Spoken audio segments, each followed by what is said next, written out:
Sugar గురించి మనలో చాలా రకరకాల సందేహాలు ఉన్నాయి కదా! ఆ సందేహాలన్నీ నివృత్తి చేయడానికి ప్రస్తుతం మనతో పాటు ఉన్నారు ప్రముఖ సీనియర్ డాక్టర్ సిఎల్ వెంకట్రావు గారు. వారితో మాట్లాడదాం. డాక్టర్ గారు నమస్తే. నమస్తే. సార్ మనం షుగర్ గురించి రెగ్యులర్‌గా ఎపిసోడ్స్ చేస్తున్నాం కదా సార్. చాలా మంది కామెంట్స్ చేస్తున్నారు. డిఫరెంట్ క్వెషన్స్ అడుగుతూ ఉన్నారు. సో ఈరోజు ఆ క్వెషన్స్‌కి మీరు సమాధానం ఇస్తారు అనుకుంటున్నాను సార్. స్టార్ట్ చేద్దామా సార్? ఫస్ట్ ఆఫ్ ఆల్ షుగర్‌ని ఎలా గుర్తించాలి ఎట్ ఎనీ పర్సన్‌లో? షుగర్ గుర్తించటం అనేది అసలు షుగర్‌కి లక్షణాలే ఉండకపోవచ్చు. తల్లికి కానీ, తండ్రికి కానీ, మేనత్త, మేనమామ, తాత, అమ్మమ్మ వంశపారంపర్యంగా షుగర్ ఉన్న వాళ్ళు అనుమానంతో రక్తంలో షుగరు, యూరిన్లో షుగర్ రెండు చేయించుకోవాలి. మూత్ర పరీక్ష చేయించి నాకు షుగర్ లేదని భుజాలు ఎగరేసుకోవద్దు. రక్తంలో ఏమీ తినకుండా పరగడుపున చేసిన రక్తము దాంట్లో షుగర్ ఉందా లేదో తెలుస్తుంది. కొన్ని అనుమానాన్ని కలిగించే అంశాలు ఉన్నాయి. శరీరం మీద సాధారణంగా ఏదైనా పుండో, కత్తో, చాకో ఏదన్నా గాయం అయితే వారం రోజుల్లో తగ్గిపోవాలి. పుండు 2 వారాలైనా మానలేదు అంటే షుగర్ ఉందా ఒకసారి చూసుకోవాలి. లేదా అరిచేతులు, అరికాళ్ళు మంటలు, తిమ్మెర్లు, దీనికి కారణం షుగర్ ఉన్నప్పుడు కూడా అలా జరగచ్చు. కొన్ని సందర్భాల్లో కంటి రెప్ప మీద కురుపులు వస్తాయి. ఇవి ఆశకురుపులు అంటారు. ఎవరికో ఆశ పెట్టావు, ఏదో నువ్వు వాగ్దానాలు, శుష్క వాగ్దానాలు చేశావు, నువ్వు ఆశ పెట్టి ఆశకు భంగం కలగటం వల్ల ఆశకురుపులు అంటారు. కంటి రెప్ప మీద తరచుగా చిన్న పొక్కులు, గుల్లలు, సెగ్గడ్డలు రావటము, శరీరం మీద కూడా ఎక్కడ పడితే అక్కడ పొక్కులు, గుల్లలు, సెగ్గడ్డలు వస్తుంటాయి. ఆ విధంగా వస్తున్నాయి అంటే షుగర్ ఉండే అవకాశం ఉంది. ఇక పురుషాంగముపై ముందు చర్మం ఉంటుంది. ఆ ముందు చర్మం నిలువుగా చీలటము, అక్కడ పుండు ఏర్పడటం, చీము కారటం, మహిళల్లో అయితే ఎన్ని మందులు వాడినా తెల్లబట్ట అవుతుంది అంటే షుగర్ పరీక్ష చేస్తే షుగర్ ఉన్న వాళ్ళకి మహిళల్లో తెలుపు అధికంగా అయ్యే అవకాశం ఉంది. విపరీతంగా ఆకలి అవుతుంటుంది షుగర్ ఉన్న వాళ్ళకి. తర్వాత బరువు తగ్గిపోతారు, క్రమేణా బరువు తగ్గడం మొదలు పెడతారు. తర్వాత బలహీనత, వీక్నెస్, ఎంతో చురుకుగా ఉండే వ్యక్తి చేతగాటం లేదు, వీక్నెస్, నా వల్ల కావటం లేదని బలహీనత, వీక్నెస్ కూడా షుగర్ యొక్క లక్షణాలు. ఇక మూత్ర విసర్జన గంటకి టాయిలెట్కి వెళ్తూ ఉంటాడు. మూత్రము తరచుగా రావటమే కాకుండా మూత్రంలో చీము కణాలు, యూరిన్ ఇన్ఫెక్షన్స్ కూడా షుగర్ ఉన్న వాళ్ళకి, పురుషులకు స్త్రీలకు కూడా వచ్చే అవకాశం ఉంది. ఇవన్నీ కూడా అనుమానానికి దారితీయాలి. అనుమానం వచ్చినప్పుడు మూత్ర పరీక్ష, రక్త పరీక్ష రెండు కూడా చేయించుకుంటే షుగర్ ఉందా లేదో తెలుస్తుంది. ఏ పరీక్షలు చేయించుకోవాలి సార్? యూరిన్ రొటీన్ అనే పరీక్ష, రక్తంలో బ్లడ్ షుగర్ ఫాస్టింగ్ అనే పరీక్ష, అలాగే బ్లడ్ షుగర్ పీపీ అంటారు, పోస్ట్ ప్రాండియల్. ఏదైనా తిన్న తరువాత తీసే పరీక్షని పీపీ అంటారు, పోస్ట్ ప్రాండియల్. 3 నెలల్లో షుగర్ కంట్రోల్ ఏ విధంగా ఉంది అని తెలుసుకునే పరీక్ష HbA1c అంటారు. ఈ HbA1cలో షుగర్ వచ్చే గుణం తెలిసిపోతుంది. సాధారణంగా షుగర్ లేని వాళ్ళకి 5.6 కంటే తక్కువ ఉండాలి. 6.5 కంటే తక్కువ ఉండి దాన్ని ప్రీ డయాబెటిక్ స్టేట్ అంటారు. అంటే షుగర్ వచ్చే గుణం ఉన్నది అని. 6.5 దాటి HbA1c ఉందంటే అది షుగర్ ఉన్నట్టే లెక్క. ఈ విధంగా ఈ రక్త పరీక్షల్లో మనకు తెలుస్తుంది. ఇంకా అనుమానం ఉంటే oral glucose tolerance test, GTT అంటారు.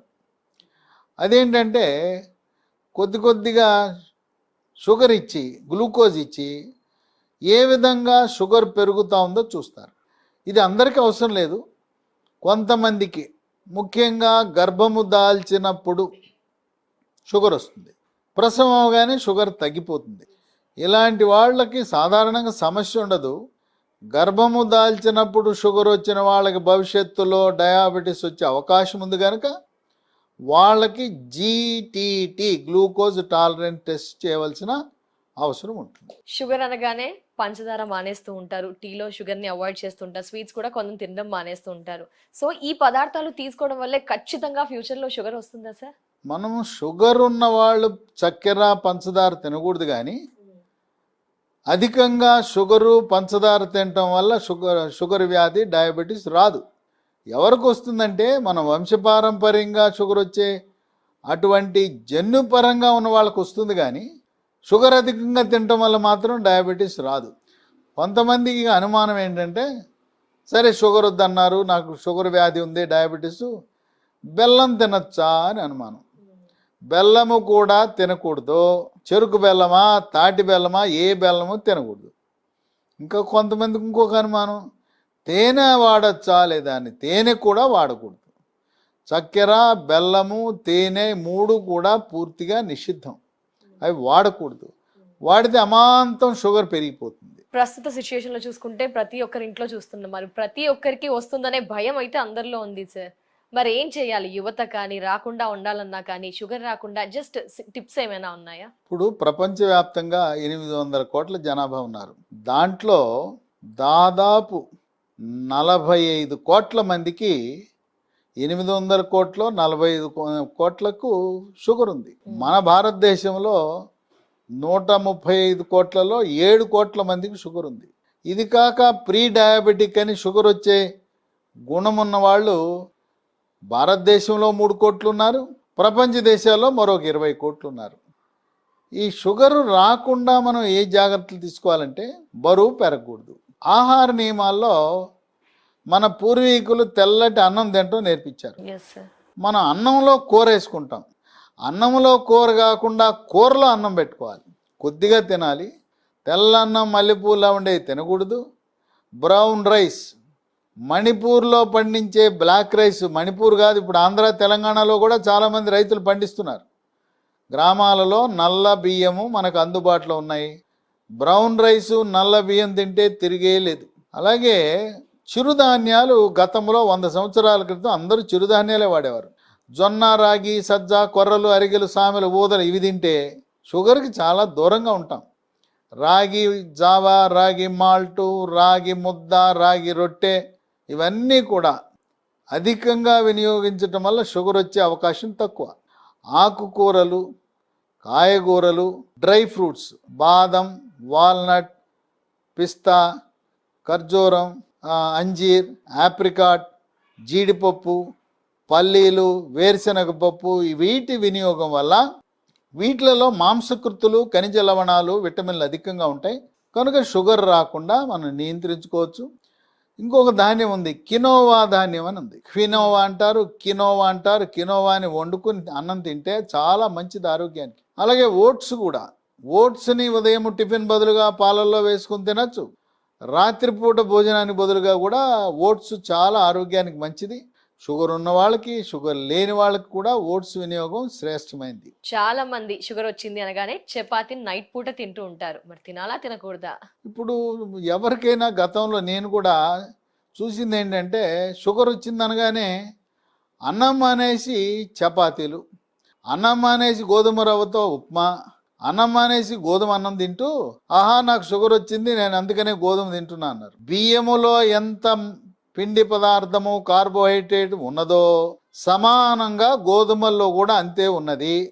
పళ్ళు రాడగొట్టుకోవడానికి ఏ రాయి అనే విధంగా అన్నం మానేసి చపాతీలు, గోధుమ అన్నము, గోధుమతో చేసిన ఉప్మా తినటం అవివేకము. గోధుమ పూర్తిగా మానేయాలి, అన్నం మానేయాలి, చిరుధాన్యాలపై వెళ్ళాలి. మనకు మార్కెట్లో మల్టీగ్రెయిన్ పిండి అని దొరుకుతూ ఉంది. మల్టీగ్రెయిన్ పిండిలో కూడా గోధుమలు లేని మల్టీగ్రెయిన్ పిండి వాడాలి. ఆశీర్వాద్ అనే కంపెనీ వాళ్ళు తయారు చేస్తున్నారు ఈ పిండి. లేదు మనం ఇంట్లోనే చేసుకోవచ్చు. లేదు ఓపిక లేని వాళ్ళు రెడీమేడ్గా ఉన్న పిండిని తెచ్చుకునేటప్పుడు గోధుమ పిండి లేని పిండి తెచ్చుకుని దాంతో రొట్టెలు, పుల్కాలు చేసుకోవాలి. నూనె లేకుండా పుల్కాలు చాలా శ్రేష్టం. కనుక గోధుమ ఎట్టి పరిస్థితుల్లో కూడా షుగరు, డయాబెటీస్ ఉన్న వాళ్ళు వాడకూడదు. ఫైనల్ క్వశ్చన్ సార్, వ్యాయామం, వాకింగ్, ఎక్సర్సైజ్, యోగా, వర్కౌట్ కి షుగర్ కి సంబంధం ఉందా? తగ్గుతుందా? షుగర్ ఉన్న వాళ్ళు ప్రతి ఒక్కరూ మందులు వాడవలసిన అవసరము లేదు. ఆహార నియమాలు పాటిస్తూ బరువు తగ్గి యోగా, ప్రాణాయామము, ధ్యానము, వ్యాయామము చేయటం వల్ల షుగర్ నియంత్రణ బాగా జరుగుతుంది. ఎవరైతే యోగా, ప్రాణాయామము, ధ్యానము చేస్తారో మానసిక ఒత్తిడి తగ్గుతుంది. మానసిక ఒత్తిడి వల్ల మూత్రపిండము పైభాగాన టోపీ ఆకారంలో ఉండే అడ్రినల్ గ్రంథి నుంచి కార్టిజాల్ అనే హార్మోన్ ఉత్పత్తి అవ్వటం వల్ల షుగర్ పెరిగిపోతుంది. కనుక మానసిక ప్రశాంతత ప్రసాదిస్తుంది యోగా, ప్రాణాయామము, ధ్యానం. నడక చాలా మంచిది. ఉదయం ఒక అరగంట, సాయంత్రం ఒక అరగంట నడవటము, వ్యాయామము చేయటము, ఆటలాడటం ఎంతో మంచిది. ఈ విధంగా బరువు తగ్గటము, వ్యాయామము ద్వారా మందులు లేకుండా షుగర్ నియంత్రణ సాధ్యమే. Thank you so much sir. చాలా కమెంట్స్ అడిగారు చాలా మంది ఈ విధంగానే. సో వాటన్నిటికి కూడా క్లియర్ ఇన్ఫర్మేషన్ ఇచ్చినందుకు thank you so much sir. నమస్తే. నమస్తే. చూసారు కదా, సో మనలో చాలా మందికి ఈ డౌట్స్ ఉన్నాయి కదండి. ఐ హోప్ ఈ డౌట్స్ అన్ని కూడా క్లారిఫై అయ్యాయి అనుకుంటున్నాను. So thank you so much. నమస్తే.